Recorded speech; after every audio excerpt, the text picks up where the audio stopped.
zaman ini adalah fitnah yang mana asapnya ini akan keluar dari orang-orang yang mengaku cucuku, dari orang-orang yang mengaku sebagai ahlul baitku. Falaisa minni, kata Nabi, padahal dia bukan ahlul baitku, padahal dia bukan ahlul baitku. Assalamualaikum warahmatullahi wabarakatuh. Sahabat muslim dimanapun berada, marilah kita mencoba menyimak video Gus Ubat Aminullah berikut ini. Fitnah terbesar di akhir zaman di dalam hadis Imam Abu Dawud ya sekarang terjadi. Sebelum Dajjal itu muncul, dalam matan hadis tersebut itu ada 3 tahapan fitnah, dan fitnah akhir zaman yang ketiganya ini adalah fitnatus sarro. Apa fitnatus sarro? Dakhanuha min tahti qadamai rajulin yaz'umu annahu minni falaysa minni, yaz'umu min ahli baiti, kata Nabi. Fitnah akhir zaman ini adalah fitnah yang mana asapnya ini akan keluar dari orang-orang yang mengaku cucuku, dari orang-orang yang mengaku sebagai ahlul baitku. Falaysa minni, kata Nabi, padahal dia bukan ahlul baitku. Sahabat muslim dimanapun berada, kalau menyimak hadis yang dibaca oleh Gus Ubat Aminullah, hadis yang diriwayatkan oleh Abu Dawud dan Ahmad yang termasuk hadis sahih. Teks hadisnya berikut ini.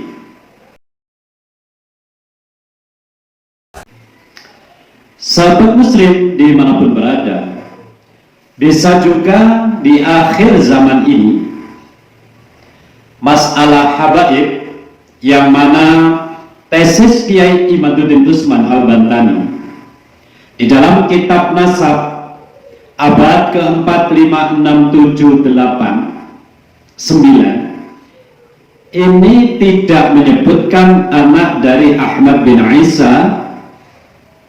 Sekali lagi, tidak menyebutkan anak dari Ahmad bin Isa yang bernama Ubaid.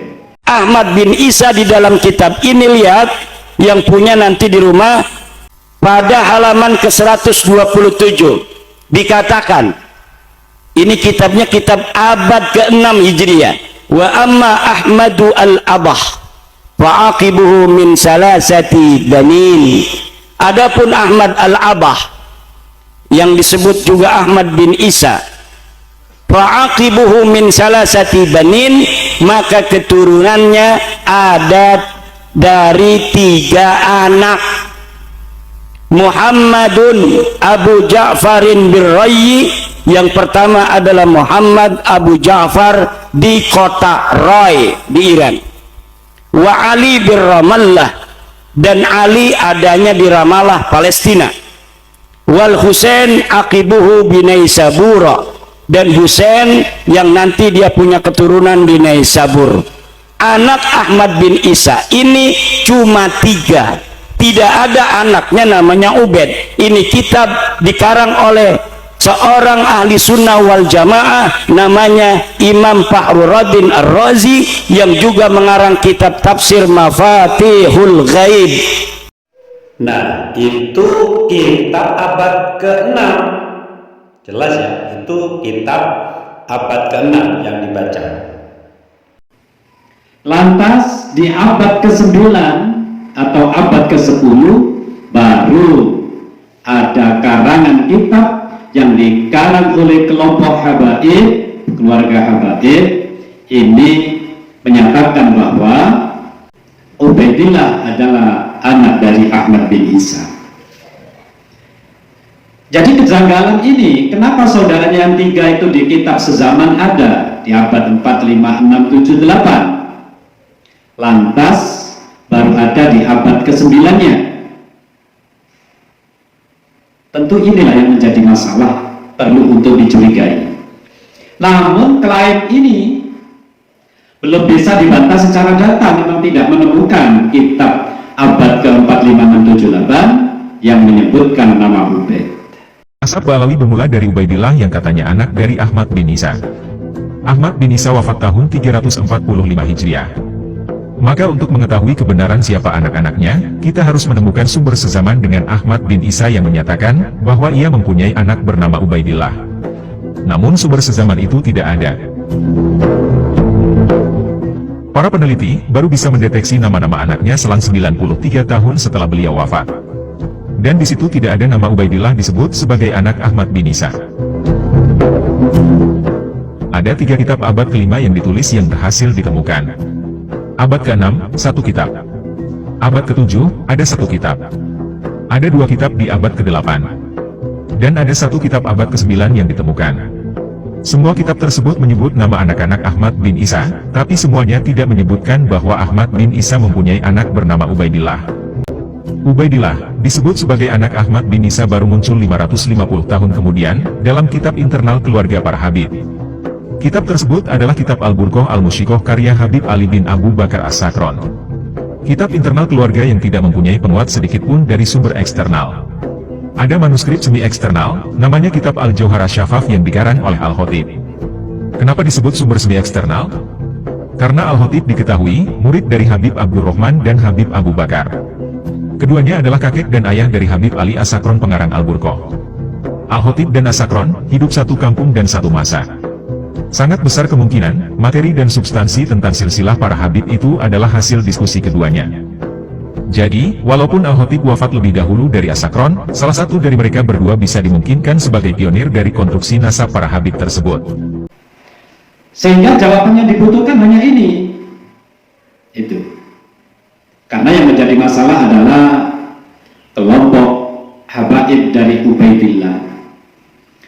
Nah, dengan adanya masalah ini tidak terpecahkan, tidak ada kitab sezaman, maka lantas dilanjutkan dengan proses tes DNA.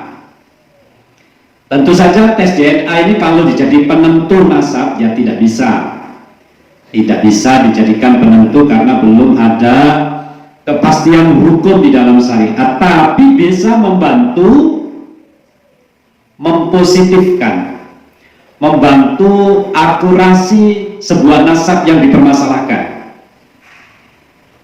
Ternyata tes DNA hasilnya adalah kelompok habaib keturunan dari Ubaidillah ini ternyata hasilnya haplogrupnya adalah G, sedangkan haplogrup dzurriyyat Nabi secara internasional itu adalah J atau J1. Sebagaimana para wali songo sudah melakukan tes DNA, ini fakta ya. Sebagaimana wali songo sudah melakukan tes DNA.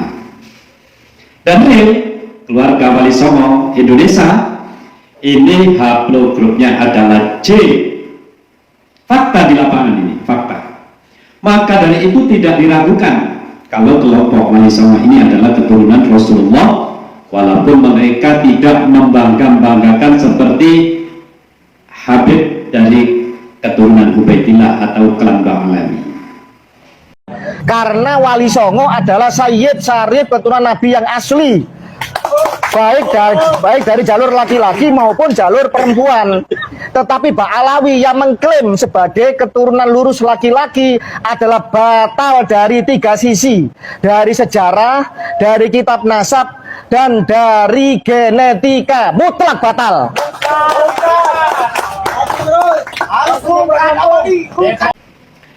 Sahabat muslim dimanapun berada, kalau hadis tadi memang menunjukkan itu adalah tanda-tanda akhir zaman, ada orang yang mengaku keturunanku padahal bukan keturunanku, bisa juga hadis ini adalah tertuju kepada para habaib atau klan Ba'alawi.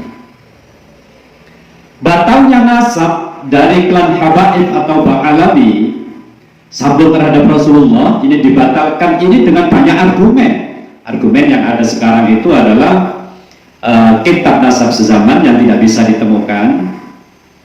Tidak bisa ditemukan ini yang menceritakan Ubaidillah. Kalau yang menceritakan anak dari Ahmad bin Isa yang 3 selain Ubaidillah ya clear ada semacam itu. Makanya Ubaidillah ini kok tiba-tiba muncul setelah 550 tahun kan pantas dicurigai secara logika.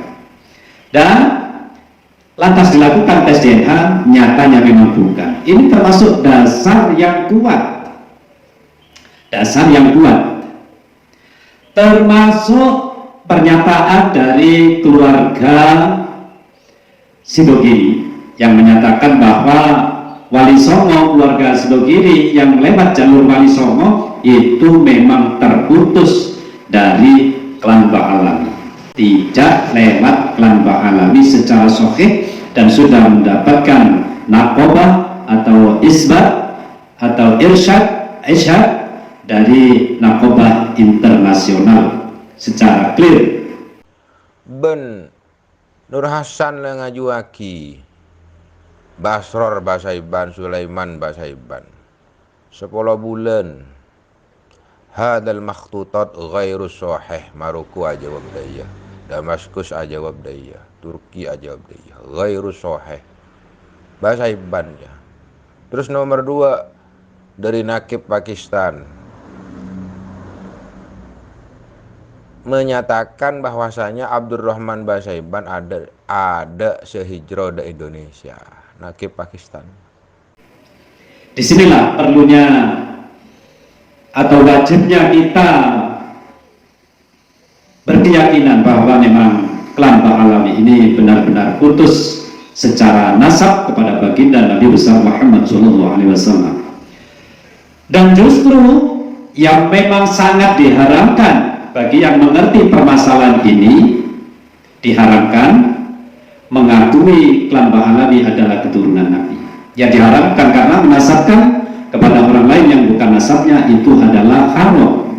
Ya haram. Semacam itu. Namun sahabat muslim dimanapun berada, bila ada ulama-ulama Indonesia, ulama Nusantara yang masih mendukung klan Ba'alawi ini adalah keturunan dari Rasulullah, ya tidak masalah. Itu karena kalau menurut pandangan kami masalah ilmu pengetahuan. Jadi kalau mereka itu memang tidak meneliti sejauh ini, ya tentunya tidak paham, apalagi orang awam semacam itu, siapapun itu. Karena ini adalah fakta sejarah, fakta kejadian di negara kita Indonesia tercinta, wajib kita menyuarakan seperti yang dilakukan oleh PWI Perjuangan Wali Songo Indonesia. Sungguh memberikan apresiasi kepada beliau semua yang sudah berjuang. Dan perjuangan ini memang butuh waktu yang panjang. Karena apa? Tidak mudah menyadarkan pribumi Indonesia yang sudah didoktrin sekian ratus tahun. Ya bisa dikatakan 500 tahun doktrin itu berjalan. Semacam itu. Jadi dimulai dari abad ke-9. Ini doktrin sudah dilakukan kepada anak bangsa Indonesia. Kenapa ini dikatakan doktrin? Dan memang perlunya kita anak bangsa Indonesia ini bersikap tegas. Karena apa? Buktinya dari pimpinan Habaib yang terhormat Habib Lutfi ini melakukan pemalsuan makam. Sekali lagi pemalsuan makam.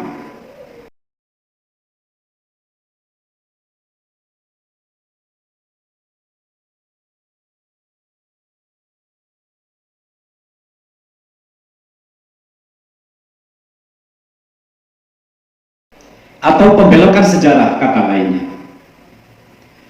Lalu apa tujuannya? Coba logikalah kita berpikir kalau mereka itu orang baik, kenapa melakukan ini? Coba menasabkan yang bukan nasabnya, membelokkan sejarah yang bukan sejarahnya. Sedangkan mereka ini aslinya pendatang yang didatangkan oleh Belanda dulu. Coba kalau kita mau berpikir rasional, kenapa orang sehebat itu melakukan ini? Terus kenapa itu kuburan-kuburan itu diba'alawikan? Kenapa? Coba kasih alasan, harusnya mereka menjawab. Kuburan-kuburan itu saya ba'alawikan itu karena itu, alasannya apa? Coba sampaikan itu kepada publik sehingga tidak timbul kecurigaan. Dan baru-baru ini seorang kiai sepuh dari Jawa Timur, yakni Kiai Raden Ismail, berziarah ke makam kakeknya yang dimakamkan di areal pemakaman Sunan Bonang. Dan kiai ini pun kemudian menyampaikan, Ini makam kakek saya Kiai Raden Badruddin Bawian dulu Dono Bawian, sekaligus sebagai juga penghulu.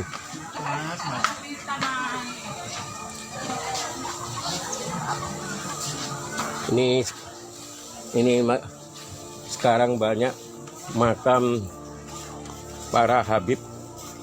Ini Habib Husin Ahmad Ba'agil, padahal dulu nggak ada. Sekarang banyak ditanduri makam-makam Habib. Dan mereka kelompok Ba'alawi selalu sebagian besar dari oknum habaib lah, selalu membangga-banggakan nasabnya. Dalam diri saya mengalir darah Rasulullah, kakek kami, dan lain sebagainya. Itu yang memalukan, tapi akhlaknya dan sesuai. Ya, ini yang menjadi perkara. Jadi saya kalau gendong anak saya itu sama senang, aku gendong putu Kanjeng Nabi. Jadi saya kalau gendong anak saya itu sama senang, aku gendong putu Kanjeng Nabi. Putune Kanjeng Nabi. Saya kan putune Kanjeng Nabi, betul. Saya kan putune Kanjeng Nabi, betul. Saya kan putune Kanjeng Nabi, betul. Inilah yang jadi masalah. Pengakuan saya durian Nabi, tapi untuk mengeksploitasi pribumi Indonesia, faktanya. Ini adalah fakta. Jadi pengakuan durian Nabi ini hanya untuk mereka agar mendapatkan penghormatan, agar bisa mengeksploitasi pribumi Indonesia. Aslinya kalian semua itu kan imigran, pendatang dari Yaman. Dan haplogrup dari pendatang Yaman ini adalah G, haplogrupnya G, yaitu Yahudi.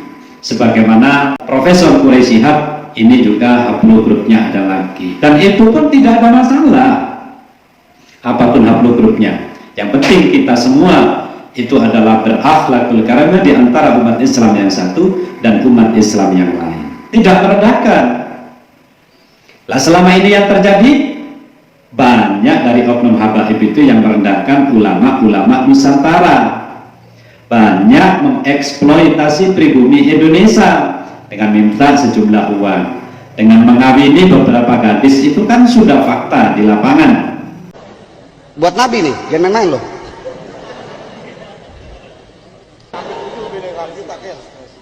Hah? 100 juta Fatihah. Inilah yang menjadi rancu apabila dibiarkan.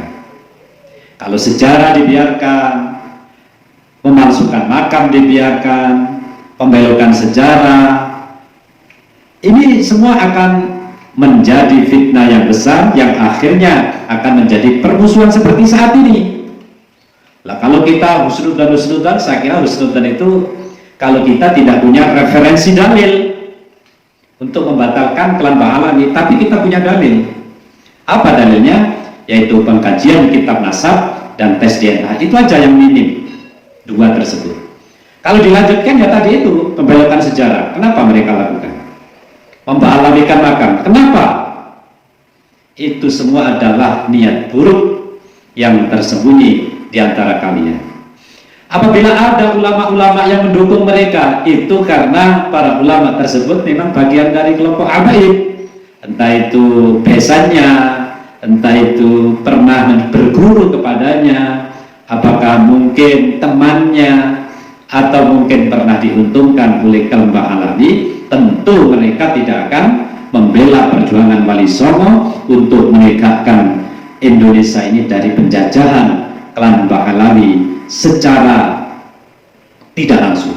Penjajahan yang dilakukan secara tidak langsung, tapi penjajahan yang dilakukan dengan cara doktrin. Sahabat muslim dimanapun berada, kurang lebihnya mohon maaf. Wallahul muwaffiq ila aqwamit thoriq. Assalamualaikum warahmatullahi wabarakatuh.